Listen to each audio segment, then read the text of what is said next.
My brother, Tyler, the $4.5 million NBA prodigy, just crashed my brand new Tesla Model S Plaid into the glass storefront of Velt, and then he ran away. The steam hissing from the crushed radiator sounded like a dying cobra in the frozen Chicago night. It was the only sound in the alleyway, aside from the distant, retreating slap of his expensive designer sneakers against the pavement. He didn't even look back.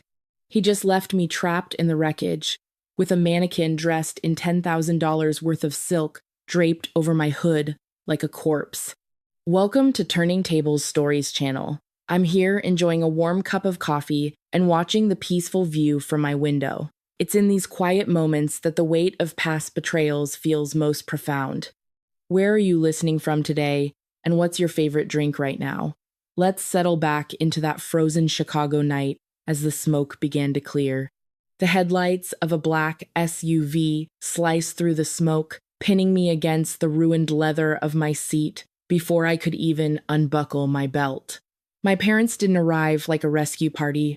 They arrived like a cleanup crew. My mother, Stephanie, was out of the car before it fully stopped, her heels clicking sharply against the glass-strewn pavement. She didn't look at my face. She didn't ask if my chest felt like it was caving in from the impact. She marched straight to the driver's side door and peered inside. She didn't check my pulse.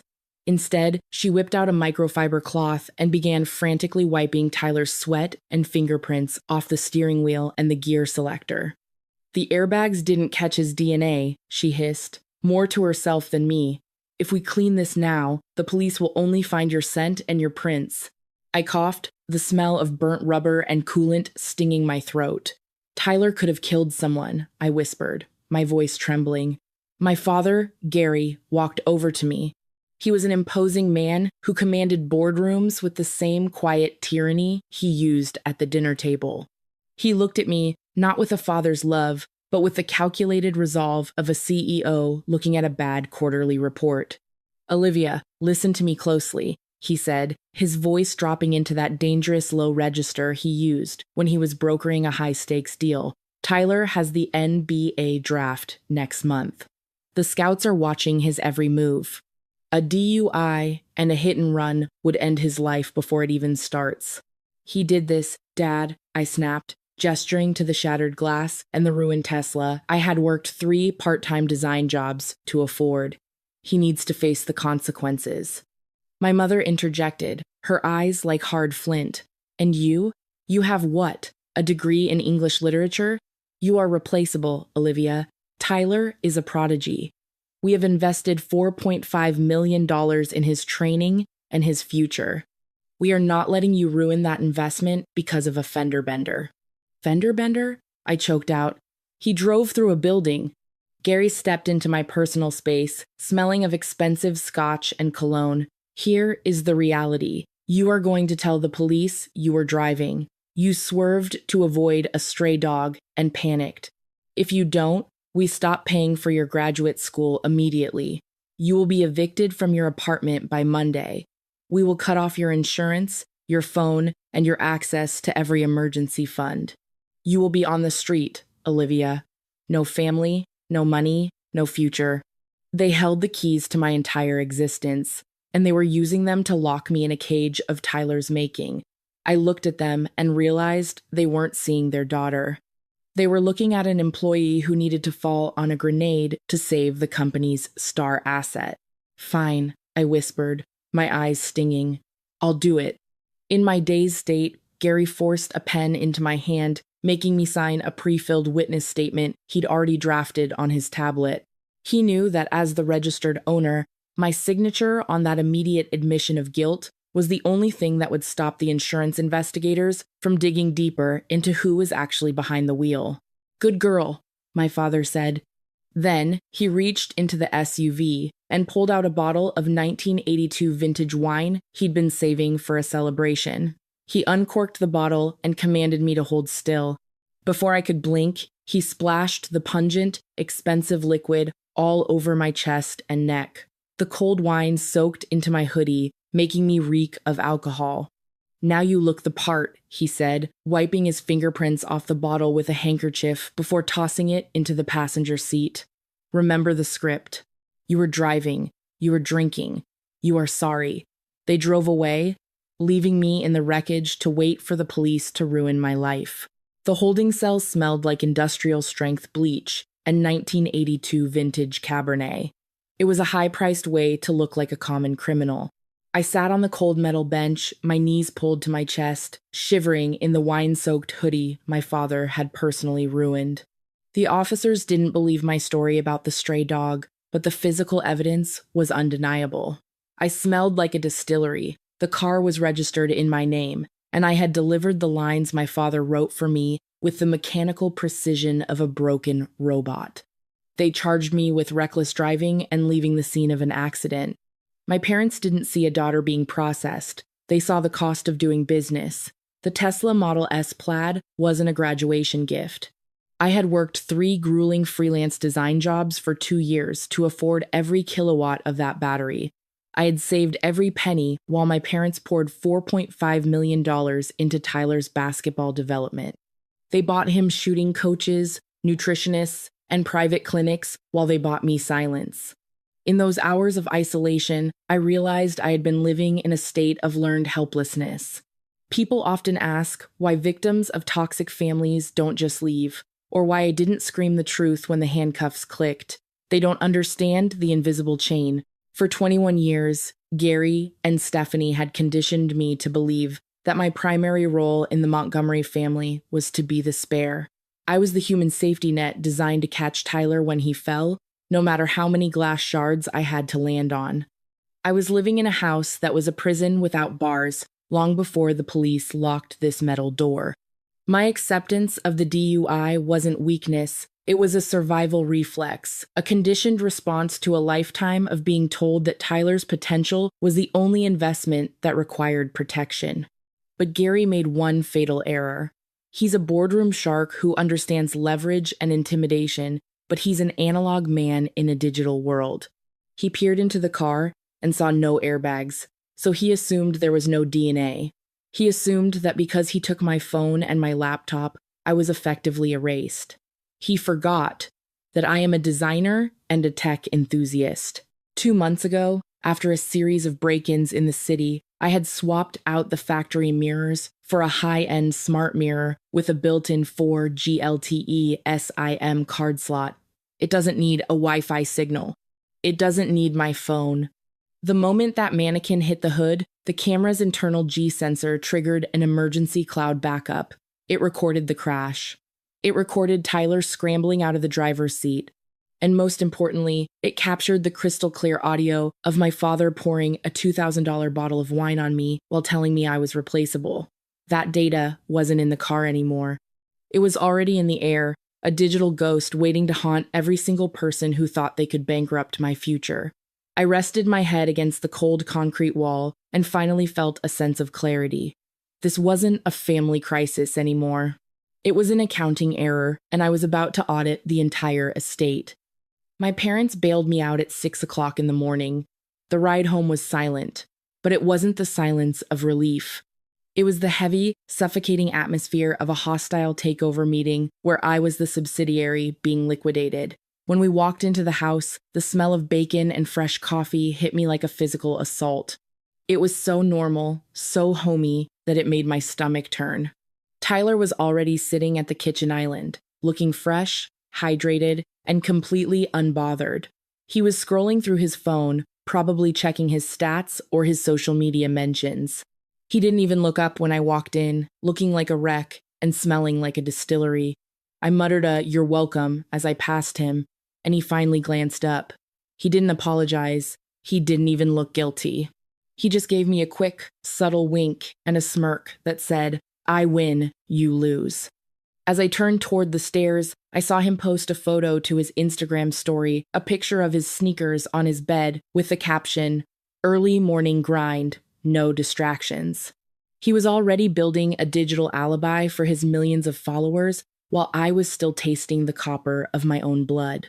"Eat your breakfast," my mother said soothingly, pouring Tyler a glass of fresh orange juice.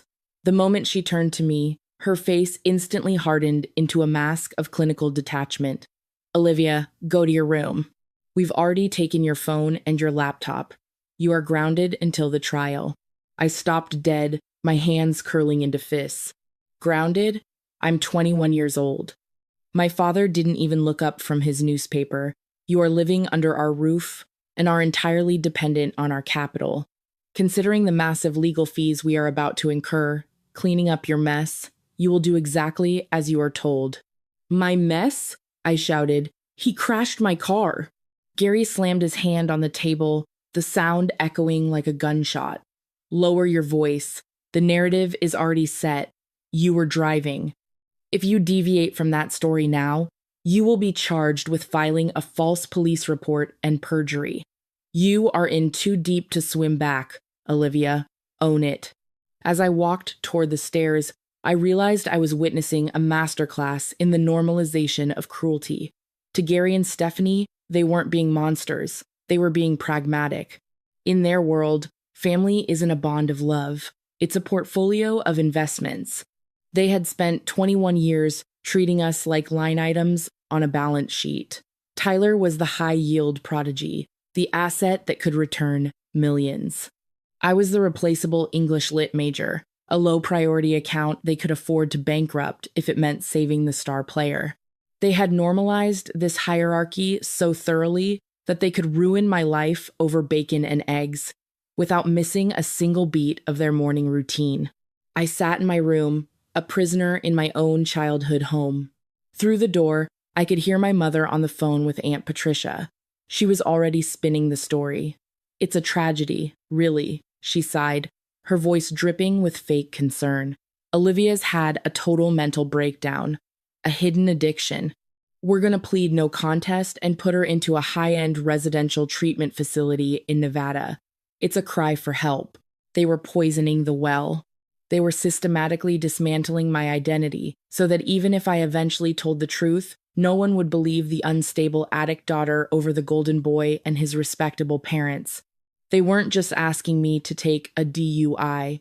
They were planning to erase my sanity and my future to keep their investment safe. I lay on the bed and stared at the ceiling. They thought they had cut me off from the world. They thought I was offline. But they were looking for a paper trail. When I had already built a digital highway, they couldn't even see. The silence of my childhood bedroom felt like a coffin. For 3 days, I had been an account in arrears, a liability that Gary and Stephanie were working overtime to write off. I spent the hours staring at the ceiling, analyzing the balance sheet of my life.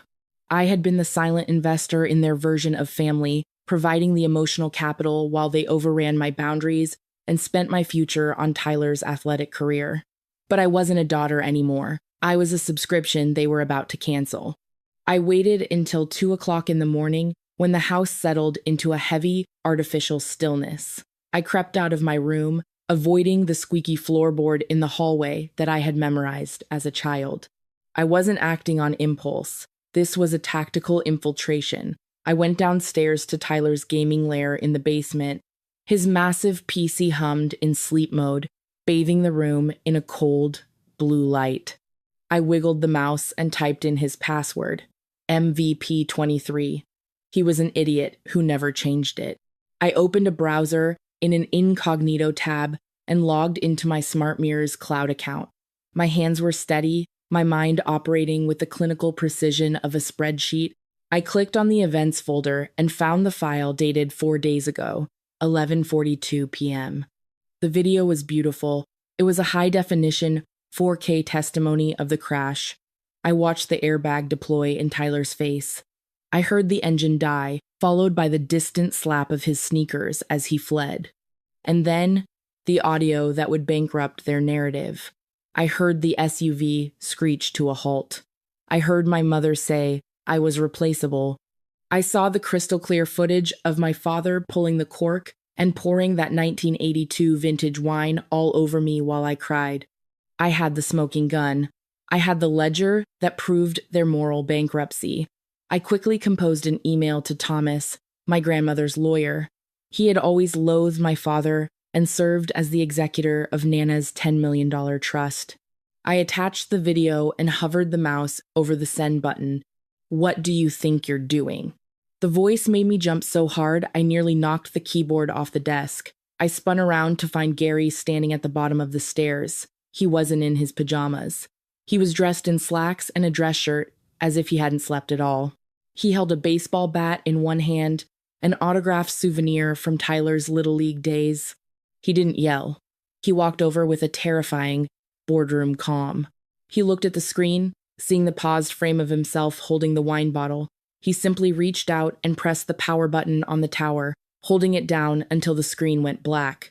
You think you're clever, Olivia, he said softly. We canceled the internet service to this room an hour ago. I saw the router activity spike on my phone app. You're offline. My stomach dropped. The email hadn't sent.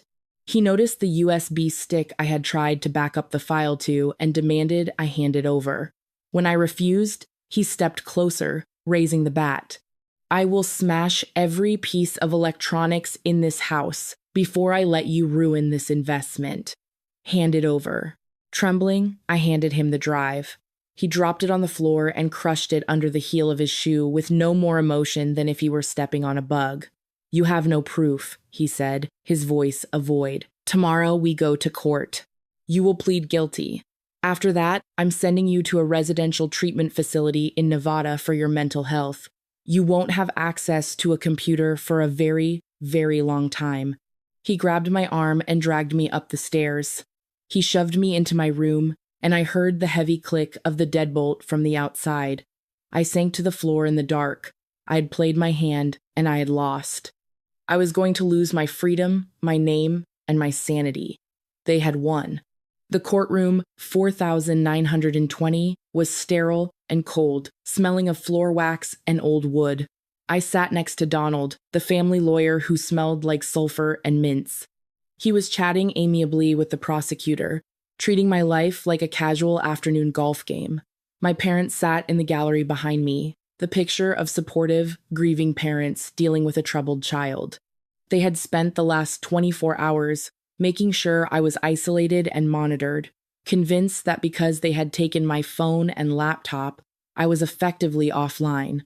They thought they had accounted for every variable. They thought my silence was guaranteed. Gary sat there with a smug look, convinced he had deleted my existence when he crushed that USB drive under his heel.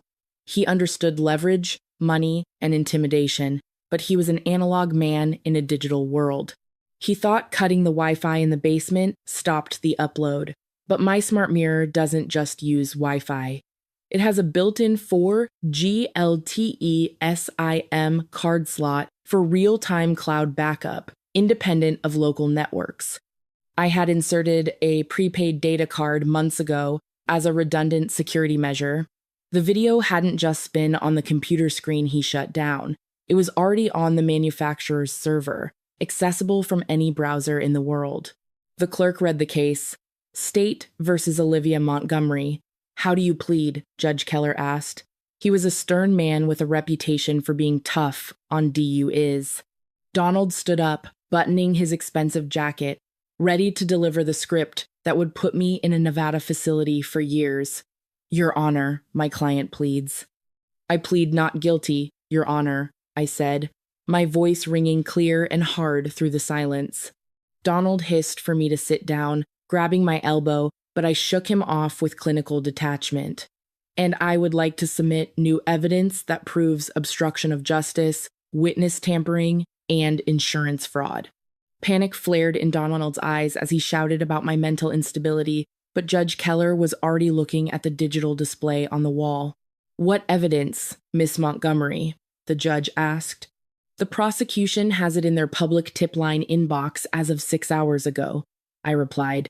Last night, before my father came down, while I was waiting for the computer to boot, I had used the smart TV remote in the basement to access my cloud account and set it to auto-forward the file to the district attorney. I knew Gary would cut the Wi-Fi the moment he saw the signal spike, so I didn't just send an email. I programmed a delayed execution macro directly into the Smart Hub's local memory while I was still in the basement. Even after he locked me in my room and killed the router, The hub's internal clock triggered the upload through its own independent cellular bridge at 3 a.m. I also CC'd the State Bar Association and the NBA Ethics Committee. The prosecutor checked her laptop, her eyes widening as she looked from the screen to my parents. "Your Honor, we need a recess," she said, her voice changing from bored to predatory. "I have a video file here labeled The Truth. You need to see this." "Play it," the judge ordered. Gary stood up in the gallery, protesting about a violation of privacy, but he was silenced by a bark from the bench. The large screen flickered to life in 4K resolution. The courtroom speakers boomed with the sound of the crash. Everyone watched Tyler scramble out of the driver's seat and run. They watched Stephanie inspect the damage like a cold-blooded lizard, noting there was no DNA on the bags. And then, the final blow, the high-definition footage of my father holding the open bottle and splashing wine on me while I sat there bleeding and crying. Gary thought he was being thorough when he paid the Velt store manager to lose the security footage from that night. He didn't realize my Tesla's smart mirror records to an encrypted off-site server that his money couldn't reach. The silence that followed was absolute, heavy, and delicious. I turned around to look at my parents. Stephanie was pale, clutching her pearls, her mouth opening and closing like a stranded fish. Gary looked like he had been struck by lightning, watching his career and reputation disintegrate in high definition. In the back of the room, the NBA representative stood up and walked out without a word. Tyler's $4.5 million future was gone. The investment had crashed. But the video wasn't the only thing in that inbox. It was the digital key that validated the encrypted forensic audit I'd sent to the FBI's white-collar crime division overnight. The prosecutor wasn't just arresting them for a hit and run, she was acting on a federal warrant for the $5 million Gary had siphoned from my trust, which the authorities had been verifying while we sat in this very room. Even Gary's high-priced legal team stood silent as the FBI agents entered the room. A federal warrant for money laundering isn't something you can talk your way out of in a state courthouse. Bailiff, Judge Keller's voice was like ice. "Take Mr. and Mrs. Montgomery into custody immediately, and issue an arrest warrant for Tyler Montgomery." As the handcuffs clicked behind my father's back, I felt a vibration in my pocket. It was the burner phone I had swiped from Tyler's desk during the chaos of my arrest. A notification from Thomas, my grandmother's lawyer, lit up the screen. He had seen the video. The audit was about to begin. Thomas approached me at the defense table while Gary was still shouting about his constitutional rights to the court officers. He wasn't just my grandmother's attorney. He was the ghost of her integrity, coming back to haunt the man who had turned our family into a cold, heartless transaction. He laid a thick manila folder on the table, and the weight of it sounded like a gavel hitting a hollow board. "Olivia, the video was only the beginning," Thomas said, his voice carrying the lethal weight of an inevitable audit. He turned the first page of the file, revealing bank records that made my father's face turn from a defiant red to a sickly, ashen gray. For the last 3 years, Gary had been a predator in a designer suit, systematically embezzling $5 million from my trust fund to cover his own failing real estate gambles and high-stakes personal debts. He hadn't been investing in my brother's basketball career. He had been using my inheritance to pay for his own moral bankruptcy. I realized then that the routine tax updates he'd had me sign every Christmas weren't updates at all. They were amendments to the trust's bylaws, giving him sole discretionary power over the funds. He had spent years using my own trust in my name to mask his embezzlement as authorized business expenses. The realization hit me with more force than the Tesla's airbag ever could. The entire DUI setup wasn't just a desperate attempt to save Tyler. It was a calculated, lethal strategy to have me disqualified from my own life. They needed me declared mentally unstable or a convicted felon so they could seize the final $5 million remaining in the trust before Nana's estate required a full, final accounting. They were willing to bury their own daughter in a cage of shame to keep their house of cards from collapsing in the wind. Thomas looked at the judge and then directly at my parents, who were now shrinking into their chairs. Your Honor, I am officially invoking the moral turpitude and betrayal clause of the estate of Mrs.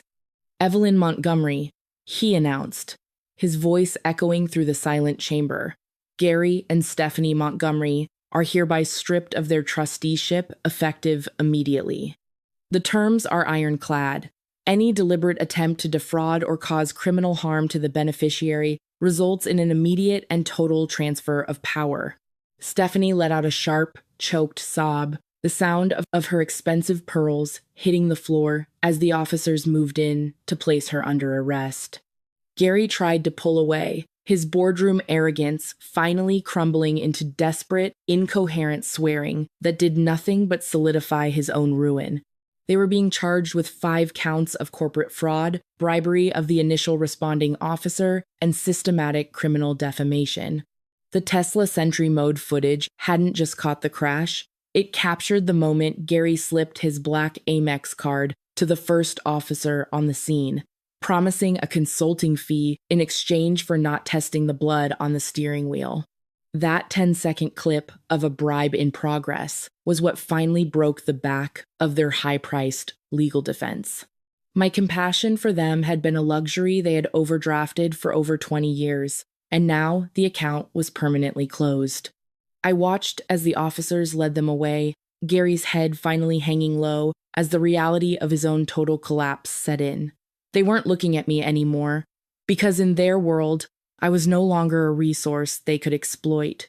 I didn't feel the need to shout or cry. I just felt the cold, clear satisfaction of a balanced ledger. Thomas closed his briefcase and looked at me with a soft, respectful smile. The audit is complete, Olivia.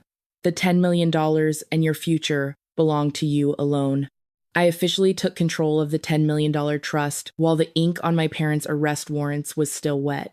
My first transaction wasn't a luxury vacation or a new fleet of cars. I bought Velt. I took that cold, glass showroom where my life was supposed to end, and I gutted it. I replaced the mannequins dressed in gowns that cost more than a year's tuition with desks, counselors, and a legal team. It's now a sanctuary for the replaceable children of the elite kids like me who were treated as assets and line items until they dared to develop a soul. Watching my family's total collapse taught me the final lesson about the illusion of power. Gary and Stephanie spent 20 years acting like gods, but their authority was a house of cards held together by a bank balance. They mistook having material wealth for being a person of character. In their world, status was a luxury. They rented with my inheritance, and the second the funds were frozen, their entire identities evaporated. Without the $10 million to bribe, intimidate, and polish their image, they weren't imposing figures anymore. They were just 2 petty criminals facing a long, quiet reality check. They weren't shocked by what they had done. They were shocked that I had stopped playing along. I drive past the old neighborhood now, looking through the smart mirror that saved my future. I don't feel the need to see them suffer behind bars or beg for my forgiveness. The account is balanced. I've come to realize that the most lethal form of retaliation isn't destruction, it's outgrowing the people who tried to keep you small. It's living a life so bright that their shadows can't reach you anymore. If you find yourself in a similar situation, remember that you aren't an investment, and you definitely aren't replaceable. Family isn't about blood. It's a moral choice based on how we treat one another. Forgiveness isn't always for the person who hurt you. Sometimes it's just the final step in auditing your own peace and setting yourself free. You are allowed to close the door on anyone who treats your kindness as a line of credit. The story of my journey is proof that the truth always finds a way to upload. If you've ever been the black sheep or the replaceable child in your family, I hope you find the courage to take the driver's seat. Share this video to spread that strength with others who need to hear it. Don't forget to like and subscribe for more stories of justice taking its natural course.